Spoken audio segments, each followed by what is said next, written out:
Welcome to the Futility Closet podcast, forgotten stories from the pages of history.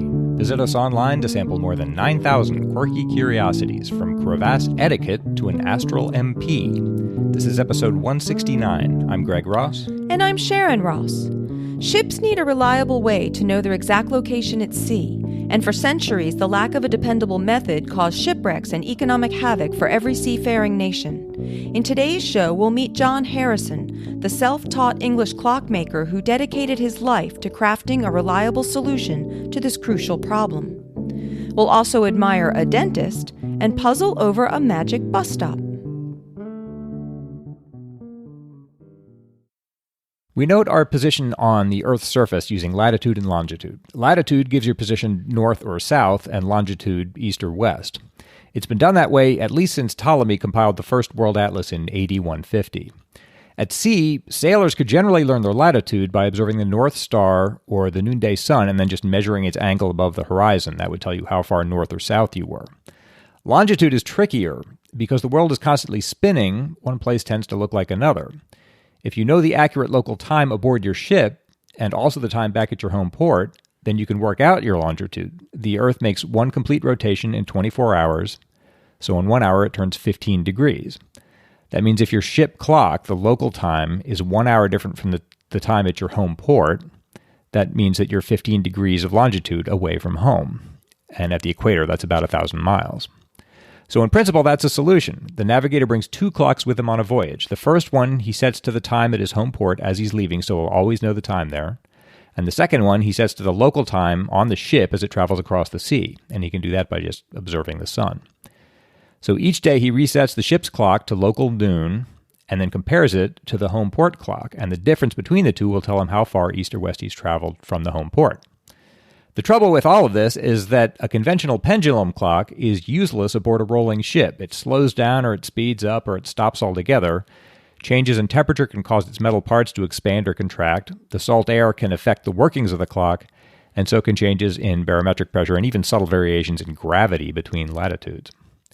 If your clock is wrong, then the estimate of your longitude will be wrong too, and potentially by a lot. At the equator, the Earth moves at about 1,000 miles an hour, or 17 miles a minute. At the latitude of London, it's 11 miles a minute. So even if your sun sighting on the ship is perfect, and you know the local time accurately, if your home port clock, the clock that keeps track of the time at the port you left, is off by even a minute, then your estimate of your position could be off by 10 miles or more. That can easily get you killed. On the night of October 22nd, 1707, a fleet of Royal Navy warships were driven far off course in wind and rain and struck the rocks of the Scilly Isles off the coast of Cornwall. They lost 4 ships and 2,000 men in one of history's greatest naval disasters. And there are literally hundreds of other cases where ignorance of longitude caused shipwreck. And the problem only got worse as trade and navigation increased. There had been serious attempts to solve the problem of longitude as early as Galileo, who proposed a so-called lunar distance method that would let a navigator reckon time by observing the moon or the motion of Jupiter's moons. The trouble with that is that Jupiter wouldn't be visible during daylight hours, and it would be visible at night only for part of the year, and only when the skies were clear. In Britain, Charles II founded the Royal Observatory in 1675 explicitly to address this problem. He charged the Astronomer Royal, John Flamsteed, to apply what he called the most exact care and diligence to rectifying the tables of the motions of the heavens and the places of the fixed stars so as to find out the so much desired longitude at sea for perfecting the art of navigation. There were some cranks who proposed ideas as well. This gets fun. In 1687, someone proposed what was called the wounded dog theory, which was based on a material called the powder of sympathy that supposedly could heal a wound at a distance. You just had to get an item that belonged to the ailing person and apply the powder to that. So if I had a wound and you got anything, a key or a book or something that belonged to me and applied the powder to that, then it would heal my wound. The trick here is that supposedly the wounded person would feel some pain when the powder was applied. So the idea was that you would put a wounded dog aboard a ship, but keep its bandage ashore, and then dip the bandage into the powder every day at precisely noon. And the people on the ship would know that when the dog yelped, it was noon in London, which is clever. Then the captain could compare that with the ship's local time and work out his longitude. Only if the dog never yelps for any other reason, right? Good point. Some of my sources say that example was satire, but if it was satirizing a serious thing, the desperation and the lengths to which people would go to try to solve this longitude problem. Here's another nutty idea. Some mathematicians suggested setting up stationary gunships at strategic points all across the ocean. These would fire enormous cannon at regular intervals. Navigators who heard that sound could correct for the propagation of sound and then know the correct time. When the mathematicians were told that sound doesn't travel that reliably at sea, they suggested firing cannon shells into the sky, I guess somewhat like fireworks, where they would explode, and then sailors could then gauge the distance by comparing sight and sound, which is also clever. Needless to say, neither of those proposals took off. In fact, by 1714, 40 years after the Royal Observatory had been established, there still had been no useful solution to the problem of longitude, and many people had begun to consider the problem impossible. In May of that year, Westminster Palace received a petition by merchants and seamen pressing for some kind of action on this matter. It was just a solution would be too valuable not to make some organized effort to go after it. A parliamentary committee sought advice from Isaac Newton and Edmund Halley, and they said that they thought that the two most promising possibilities were an astronomical method, like the one I described earlier, or a timekeeping watch, which could keep time reliably at sea, although Newton said that such a watch hath not yet been made. The committee made note of all this and urged Parliament to invite solutions to the problem and to extend this invitation as widely as possible. It could come from any field of science or art, from individuals or groups, and from anyone of any nationality. They also recommended offering a substantial reward. Accordingly, in the Longitude Act of 1714, the British Parliament offered prizes in 3 amounts for what it called a practicable and useful way to determine longitude. And they were very big prizes. You get £20,000 for a method that would determine longitude to an accuracy of half a degree on a great circle, £15,000 for one that was accurate to within 2/3 of a degree, and £10,000 for one that was accurate to within a degree, which is actually not that accurate. 1 degree is 60 nautical miles or 68 geographical miles at the equator. So if you could get $10,000 for a solution that would let you note your position within only that degree of accuracy, which is off by quite a lot, I think. But I guess it's better than what they had. Which is nothing, yeah. And yet still the government offered this huge sum, which is several $1 million in today's currency. Basically, it was large because the problem seemed impossible, and because a practical solution would be almost incalculably valuable to the nation and to society in general. And they'd been looking for hundreds of years and hadn't found anything. The act established a panel of distinguished judges known as the Board of Longitude, in effect the world's first official research and development agency, and the board was responsible for judging any technique that was submitted. The prize attracted interest, understandably, from people all over the world. One of them was a self-taught clockmaker named John Harrison. Harrison had been born in 1693 and became a master craftsman in wood. There's a story that's probably apocryphal that when he was 6 years old, he was sick with smallpox, and he entertained himself with a watch that his parents put on his pillow.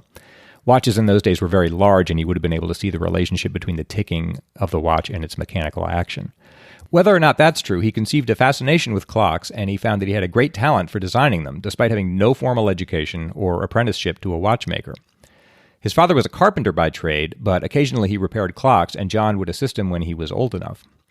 As he grew older, he combined his interest in woodworking with his interest in clocks and built his first long case clock, essentially a grandfather clock, in 1713 at age 20. It's constructed almost entirely of wood, which was the material that was available to him. Harrison's long case clocks were thought by some to have been the most accurate clocks in the world at that time. They never erred by more than a second in a month, where the finest watches in the world drifted by a minute a day. That is a big difference. And he was self-taught. Wow. Working with his younger brother James in 1720, he designed and built a clock tower for a wealthy landowner's estate that's been running continuously for almost 300 years. It runs without oil because the parts that would normally need it were made out of a tropical hardwood that exudes its own grease. And a clock without oil in those days was absolutely unheard of. No one knows how Harrison heard of the Longitude Prize, but it would have been famous at the time as an unsolved scientific problem. The prospect of solving it with a marine chronometer, a sea clock, would have appealed to him, and the prize itself would have been as prestigious as a Nobel Prize today. To win that prize, his clock would have to keep a ship within half a degree of longitude on a voyage from England to the West Indies. That meant would have to stay accurate within 2.8 seconds a day, despite the ship's motion, salt air, and the temperature changes at sea.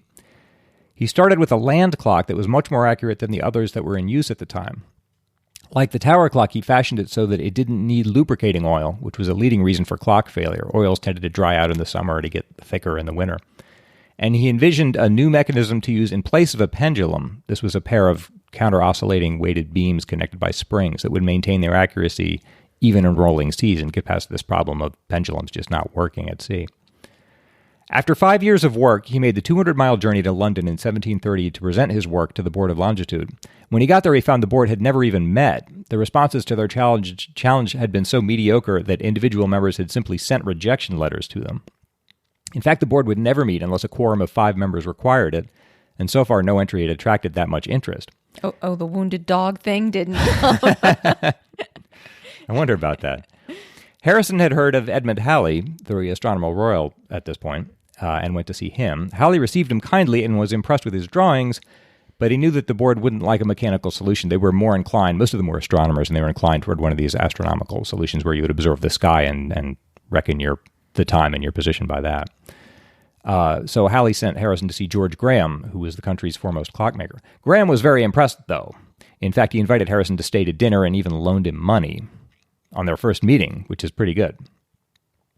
When the clock was ready, Harrison undertook a sea trial to actually try this out, sailing with it to Lisbon. It performed well, and in fact, it proved its worth dramatically on the voyage home. As the ship neared land, the master assumed the point of land they were seeing was something called the Start, which is a well-known point near Dartmouth. And Harrison was able to correct him. He said that according to his reckoning, it must be the Lizard, which is a peninsula on the coast of Penzance, which is more than 60 miles from the Start. The master was greatly impressed and gave him a certificate to confirm this. When the Board of Longitude met to consider the clock, Harrison should have extolled it and asked for a trial to the West Indies. He'd certainly earned it. But instead, he modestly pointed out the flaws of the clock. He was the only one there who did so. The clock hadn't lost more than a few seconds in 24 hours on the journey to or from Lisbon, but he said he wanted to improve the mechanism and make the device smaller. I gather he was a perfectionist. This became a problem for him, as we'll see, but no one says this about him in the writings about him, but if you read between the lines, it seems like he's just a very patient man and wanted to get this perfect. Yeah. He produced a second clock, which is known as H2, but then he told the board he didn't like that one either and asked for permission to try again. No one was objecting as far as I can tell. He just presented it and said, this isn't good enough. I just want to show it to you. Unfortunately, though, for some reason it took him 19 years to build the third clock, maybe for that reason. And when he started, he was already 48 years old. It's not clear why this took so long. He had made his turret clock in just 2 years with little experience, and he'd made 2 innovative sea clocks at this point in just 9 years. He wasn't delaying. It appears he was working on this almost nonstop, and the Board of Longitude was funding his work. Here again, I think he was just being meticulous. He could afford to do that somewhat. He didn't have any serious competition from other clockmakers. No one else was really trying to do what he was doing. But he did have some competition from the astronomers who were still trying to devise an instrument that could reckon time by the sky. In time, they produced one. A navigator could stand on deck, take a measurement, and consult a table that gave the expected observation in London or Paris at a given hour, and so he could reckon his longitude in that way. So others were working on it. He didn't have unlimited time to work on this. When Harrison finally produced his third clock, it had 753 separate parts. One of the innovations was a bimetallic strip, which is a strip of brass and steel that were riveted together to accommodate changes in temperature without affecting the clock's rate. It just prevented it from expanding or contracting because these two things were riveted together. The new clock couldn't be tried at sea because now the 7 Years' War had broken out and it was too dangerous to send such a valuable instrument out to sea where it might be captured by an enemy. So Harrison spent the time while he was waiting completing a fourth clock, which he finished in the summer of 1760. He was particularly proud of this one, which was a pocket watch, much smaller than the others, just 5 inches in diameter, that weighed only 3 pounds. He wrote, "I think I may make bold to say that there is neither any other mechanical or mathematical thing in the world that is more beautiful or curious in texture than this my watch or timekeeper for the longitude, and I heartily thank Almighty God that I have lived so long as in some measure to complete it." The board decided to test both of these latter two clocks, together on the same voyage, but that voyage was postponed for months. In fact, there's some evidence that the astronomers deliberately delayed the voyage so that they had time to prove their own lunar distance method. Harrison and his son William met the Oxford astronomer James Bradley in an instrument maker's shop at one point, and William later wrote in his diary, "The doctor seemed very much out of temper and in the greatest passion told Mr. Harrison that if it had not been for him and his plaguey watch, Mr. Meyer and he should have shared 10,000 pounds before now." That's the problem with setting up. This wasn't the first time someone had offered a big purse for a scientific advance.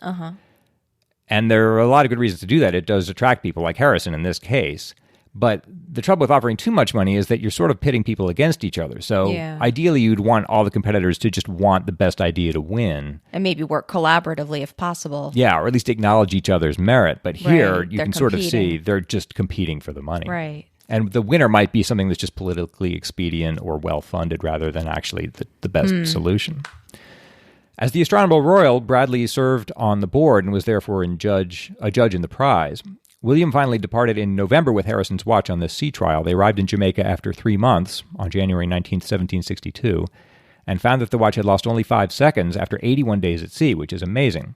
They sailed back through stormy seas and found that it was still ticking on their arrival on March 26th. The adjusted total error sailing out and back was just under 2 minutes. Wow. That should have won the prize outright, but it didn't. There followed a period of fully 10 years in which the Board of Longitude insisted on rechecking the data and running new trials while it also considered this lunar method it was working on. At one point in 1765, they made him take the watch apart over 6 days and explain under oath the function of each part and how they worked together. Afterward, he had to give the watch to the Admiralty and then begin building 2 replicas without the original watch to use as a model and without his diagrams. The best-known account of this whole saga is Dava Sobel's 1995 book Longitude, which is admirably well-researched, but I fear that might paint the board as unreasonable and prejudiced toward an astronomical solution. It just sounds like they're crazy, like they're just throwing up arbitrary roadblocks just to slow him down. And there may be some degree of truth to that.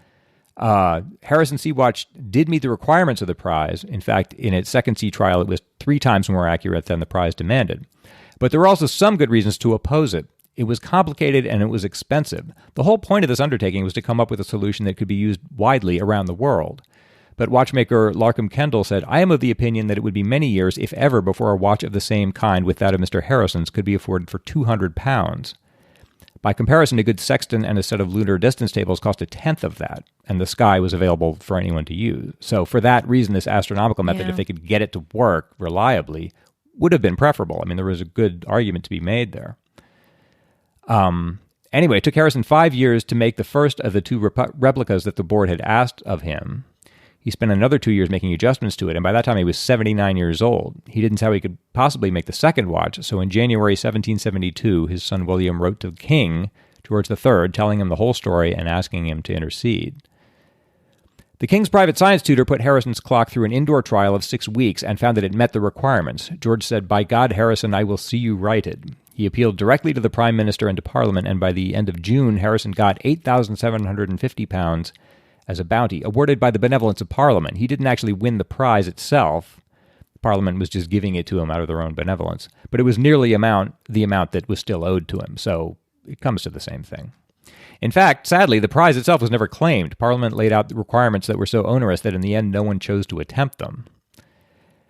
And after all his travails, Harrison lived long enough to hear Captain Cook sing the praises of his invention after he used it to map the South Pacific. Cook wrote that the watch, quote, exceeded the expectations of its most zealous advocate, and by being now and then corrected by lunar observations has been our faithful guide through all vicissitudes of climates. Harrison died on his 83rd birthday, March 24th, 1776, just 3 years after Parliament paid him. For decades, he'd been virtually the only person in the world seriously seeking to design a clock to solve the longitude problem, but after his success with his 4th clock, a flood of new inventors took up marine timekeeping. By the 1780s, the cost of a marine chronometer had dropped to between 65 and 90 pounds. Naval officers had to pay for them out of their own pockets, but they were glad to do so as they worked well and they lasted a long time. Over time, their credibility grew so that they were more precise than the lunar method and easier to apply. As the price gradually came down, the world supply of marine chronometers grew from 1 in 1737 to about 5,000 by 1815. So oddly, all of this was a revolution, or amounted to one, but one that unfolded so slowly that it was hard to recognize. After Harrison learned of the prize, it took him 47 years of patient work before he finally won his reward. And even after he died, it was another 230 years before a memorial was created for him. But his invention was a key to the modern age. It made sea travel safe, reliable, and orderly. It saved countless lives, and it accelerated the pace of exploration, colonization, and commerce that would mark the centuries that followed. Some people have credited it for the success of the British Empire. Harrison's recognition came slowly, but it did come. In 2002, when the BBC conducted a poll to determine the 100 greatest Britons, Harrison came 39th between William Blake and Henry VIII. And there's now a memorial to him in the floor of Westminster Abbey.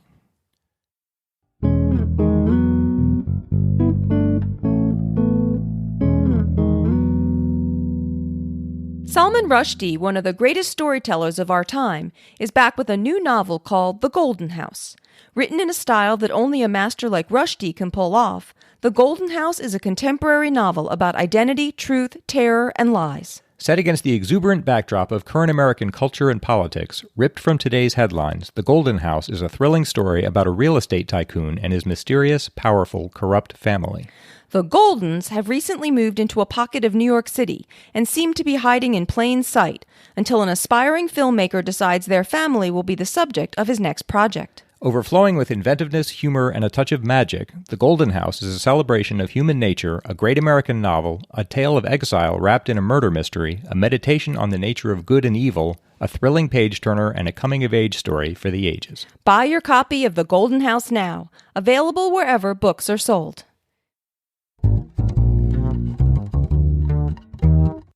We finally have an update for those who have been breathlessly waiting since episode 156 to learn the fate of H.H. Holmes, America's first documented serial killer, whose story we covered in episode 144. Thanks very much to John Burns, we now know that it was Holmes, after all, that was buried in Pennsylvania, finally putting to rest all the rumors and theories that Holmes had managed to escape his execution. John saved us from having to sit through an 8-part History Channel series to learn both that Holmes was in his grave where he belonged, and that there doesn't appear to be any really convincing evidence to tie him to Jack the Ripper, despite the strong beliefs about this by one of Holmes's descendants, who was one of the main forces behind and hosts of the History Channel show. John sent us some helpful links about the exhumation and findings for anyone who wants to see more about this, or who wants to see Holmes's skull, which was found not only intact, but apparently with the brain still inside it. Yeah, really? Yeah, apparently that's pretty unusual, but they did. Harriet Reed wrote in about episode 160. Hello, I recently listened to the amazing story of the Birmingham sewer lion, and it reminded me of another lion story with a happier ending. Before it was infamous as a prison, the Tower of London was known for its menagerie, which featured hundreds of exotic animals, including leopards, polar bears, and lions. At some point, to entertain some king, somebody had the bright idea to send a spaniel into one of the lion's dens, where it would be rather gorily eaten. However, things did not go quite to plan, as the lion took a liking to the plucky little spaniel and refused to eat him. After befriending the spaniel, the lion would not let anyone separate them, and that was that. They remained buddies until the spaniel's death, and even then, the lion refused to have his body removed. I read this story in Daniel Hahn's book, The Tower Menagerie. Thank you for all the work you put into the podcast. I really enjoy the different stories you cover. My name isn't tricky to pronounce, but there's a good pun in it, as I'm an English teacher called Reed. The Royal Menagerie at the Tower of London was started in the early 13th century by King John and was basically the king's private collection of exotic animals. Jeremy Ashby, a former Tower of London curator, said of the menagerie, lions were particularly prized as the living emblems of the royal arms of England. And the earliest written record of an English lion is a reference to the upkeep of the King's Lion, dating from 1240. Harriet's cute story is about King James I, who apparently was a big fan of watching animals fight, and for his and his court's amusement, different combinations of animals would be placed together in the hopes of witnessing some violent sport. It does seem that James was disappointed on a few occasions when the animals didn't quite cooperate with his plans. According to Richard Davey in his book, Tower of London, one day in 1609, several members of the royal court gathered to watch a lion fight with a bear who had killed a child and thus was sentenced to be punished. Davey says, several lions were brought out, but they one and all, seeing the bear, turned tail and hid in their cages. Perhaps English lions are not quite the most fearsome of beasts. Meredith Rayleigh had some more to say on the topic of bad English phrase books that we last discussed in episode 166. Since you were talking about the famous terrible book English as She Is Spoke in the last episode, I thought you might enjoy this. It's Bill Bailey, an English comedian, reading from an Indonesian to English phrase book that he found called Practical Dialogues.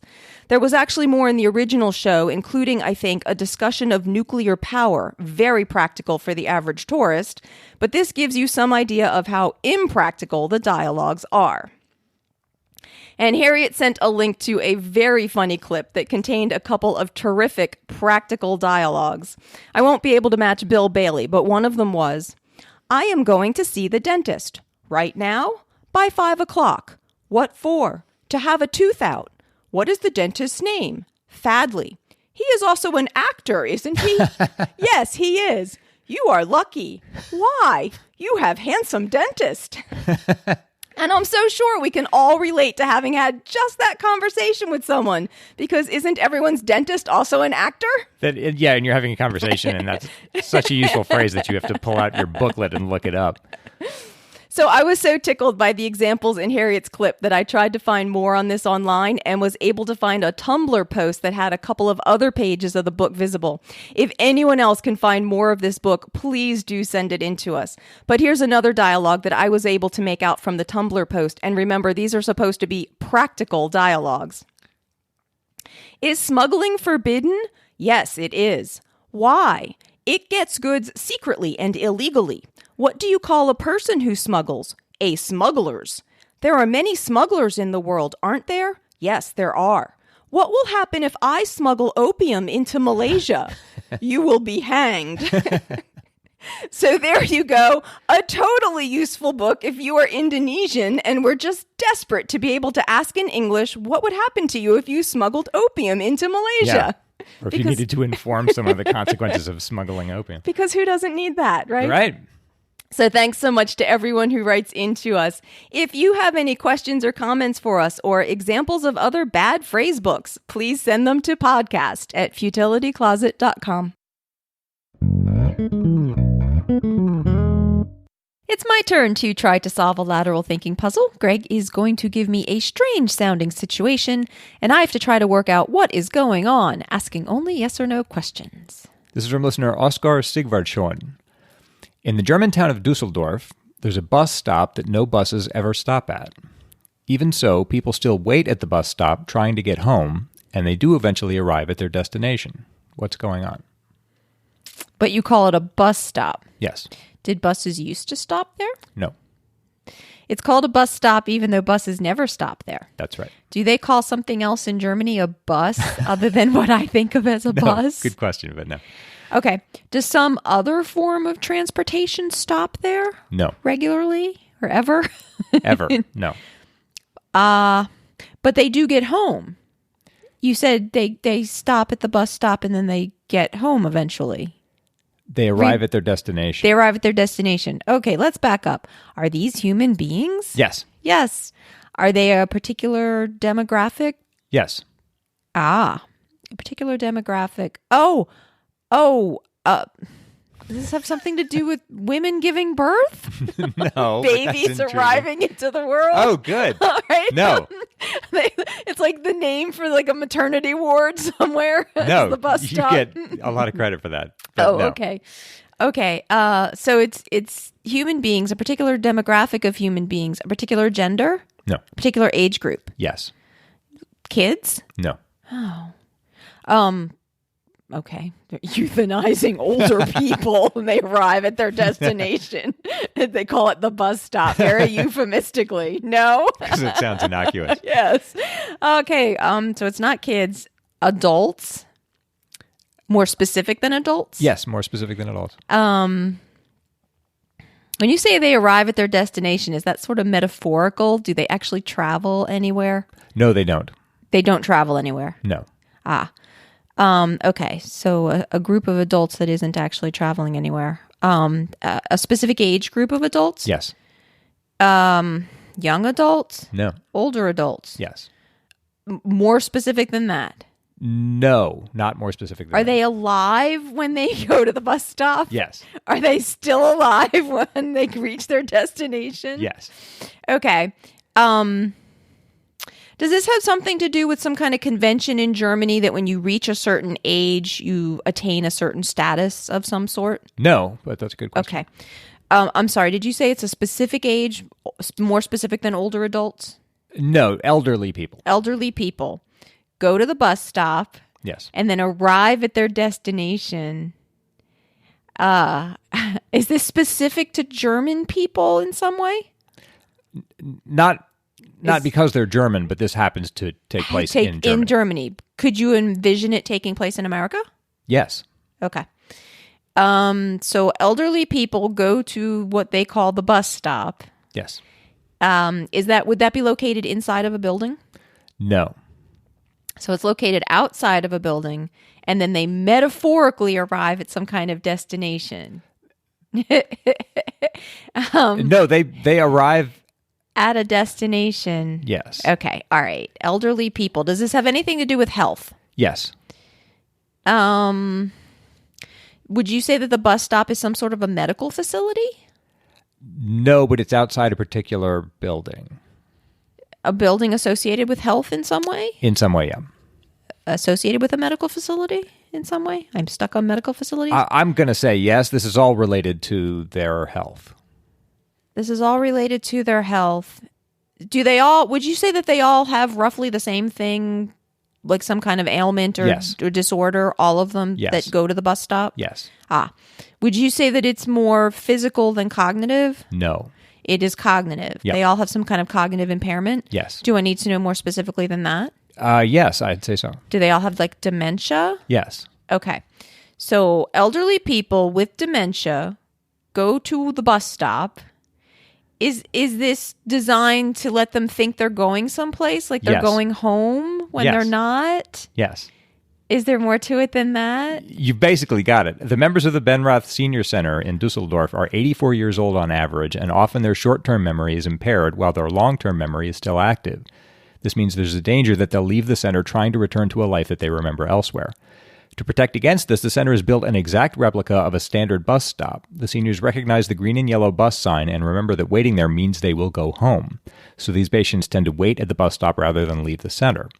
The center's director, Richard Neureiter, said, "We will approach them and say the bus is coming later and invite them in for a coffee. 5 minutes later, they will have completely forgotten they wanted to leave."